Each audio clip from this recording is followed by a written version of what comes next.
Kırgızstanda 3 yıldan beri 1 dolardın bası 69 сом тегерегинде кармалып келаткан. 2020 жылдын мартынан баштап доллардын куну тездик менен өсө баштады. 1 доллардын басы 85 сомго чейин чыккан учурлар катталды. Буга тажы вирус экономикалык кырдаал себепи же мына ушул акча алмаштыруучу жайлардын жасаган ишиби. Жогорку Кеңештин ондой депутаты муну акча алмаштыруучу жайлардын жасаган иши деп тапты. Андай болсо жакшы, маселе оңой. Бирок өзгө чабал киргенден баштап дээрлик 1 айдан бери акча алмаштыруучу жайлар иштеген жок. Жалаң банктар акча алмаштыруу менен алектенүүдө. Доллардын басы дале асман чапчек. Демек, ошол демилгечи депутаттар экономикалык абалды, валюта рыногун түшүнбөйбү же биз алар ойлогондой ойлоно албай жатабызбы? Алдагы мүнөттөрдө чогуу байкаңыз. Кыргызстанда акча алмаштыруучу жеке бюролорду жабуу тууралуу мыйзам долбоор коомдук талкууда турат. Аны Жогорку Кеңештин депутаттары Гүлшат Асылбаева, Алярбек Абжалиев, Салайдин Айдаров, Искендер Кайпкулов, Фаркат Түлөндүбаев, Айнура Осмонова жана Экмет Байпакбаевдер демилгелешти. Бул депутаттар долларда жасалма түрдө акча алмаштыруучу жайлар көтөрүп жатат деп эсептешүүдө. Бирок ага ишенерлик негиздеме же кандайдыр бир факты айтыла элек. Ушул жылдын март айында 1 доллар 85 сомго чейин чыкканда Улуттук банк интервенция жасап, атайы билдирүү тараткан. Анда доллардын куну экономикалык абалдан көтөрүлүп жатканы айтылган. Өзүңөр билгендей, уже бир жумадан ашып кетти. Биздин соода партнерлорубуздун базарларында аябай көп калкуулар болуп атат. Бул калкуулар биринчиден биздин өнүктөш мамлекеттерибиздин экономикадан основной экспортный товарларына нефть жана кара металлдар, башка продукцияларга байланыштуу болуп атат.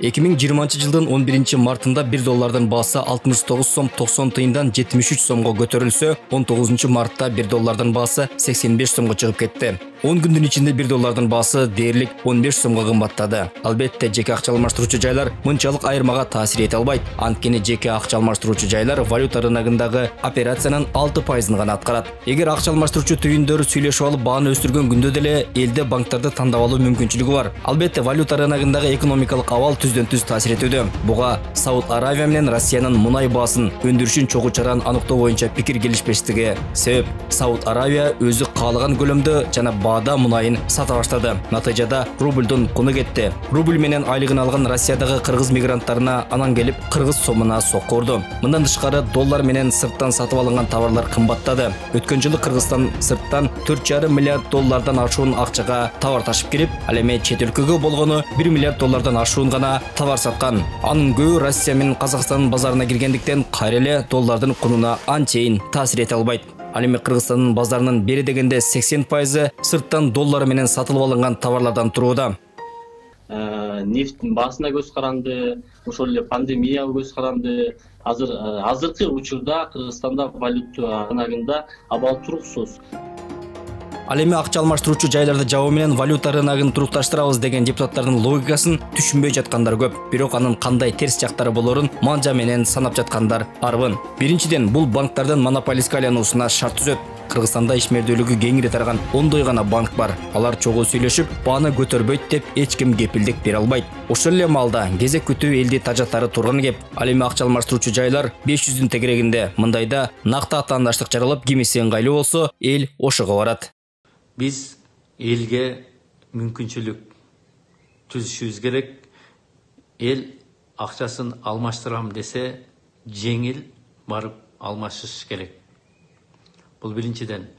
Экинчиден, келген туристтерге да ыңгайсыз болот. Алар банктарды издеп жүргөнгө туура келет. Ал эми акча алмаштырчу жайларда жеңил алмаштырып кете беришет. Келип кеткен туристтерге жеңил, элибиздин өзүнө жеңил. 100 доллар алмашсам десе, банкка барып очередке турганга туура келет. Үчүнчүдөн, бул жерде доллар эле эмес, теңге алмаштырышат, евро алмаштырышат, рубль алмаштырышат. Ушулардын бардыгына ыңгайсыз абал түзүлүп калышы мүмкүн. Төртүнчүдөн, бүт дүйнө бүгүнкү күндө жумуш ордун сактап калууну üstünde иштеп жатышат. Бардыгы ошо менен алек. Биз ушундай күнү жумуш орундарды сактап калган ордуна алардын колундагы жумуштарын алып, элибизге тоскоолдук кылганыбыз менин оюмча туура эмес. Бул мыйзам долбоор биринчи кезекте банктар үчүн ыңгайлуу. Мындан улам банктардын пайдасы үчүн атай жазылган долбоор дегендер да четинен чыгууда. Анткени бүтүндөй бизнес чөйрө, жарандар дал ушул банктардын кызматына көз каранды болот. Анткени бул демилгенин үстүндө кандай бир кызыкчылыктар турганын айдан ачык көрсө болот. Айдан ачык элге көрүнүп турат. Бул эле менин жеке оюмча ошол эле демилгечилер, балким ошол эле демилгечилер ушул демилгени көтөрүп, акча алмаштыруу жайларын жаабып, банктарга гана уруксат берип, чет элдик акча алмаштыруу жайлар акча алмаштырганга уруксат берип, бир монополияга алып келгиси бардай көрүнүп турат. Чынында демилгелечилердин бири Айнура Осмонова тажы вируска байланыштуу насыяларды төлөөнү убактынча токтото туруу маселесинде да өзүнүн кайчы пикири менен банктарды коргоп чыкканы бар. На непреодолимые силы дей турган болсок, гражданский кодекс боюнча кредит алган заемщиктер автоматически төлөбөй баштайт. Мыйзамдардын дагы шайкеш келген мыйзамды карашыбыз керек да. Кече комитетте токтом кабыл алганыбызда айтканбыз. Улуттук банктын председателине бүт коммерциялык банктарды чогултуп, ошол жерде жанагы бизнеске тоскоолдук болгон, именно коронавирустун айынан болгондорго ошол жерден жардам берилсин деп карап сүйлөшсүн дегенбиз. Анан непреодолимые силы дей турган болсок, анда банктарга ким компенсация берет? Депозиттерди салган жарандарыбыз бар. Аларга дагы төлөнүш керек каражат. Анан ошонун баарын жокко чыгара албайбыз, урматтуу депутаттар. Азыр мыйзам долбоор жогорку кеңештин сайтында коомдук талкууда турат. Ар бир жаран ал боюнча өз сунушун бере алат. Бирок азырынча валюта рыногундагы туруксуздук күн тартибиндеги маселе ойдон калууда. Анткени насыяны доллар менен алган карапайым эл, доллар менен аласа бересе кылган бизнес чөйрө атүгүл мамлекеттикте карыз бар. Кыргызстандын жалпы карызы 4 миллиард 616,56 миллион АКШ долларын түзөт. Быйыл аны төлөөгө 28 миллиард сом керектелет. Бирок анын теңи доллар менен төлөнөт. Кутман Маматазим, Исмат Ибрагим, 5 канал.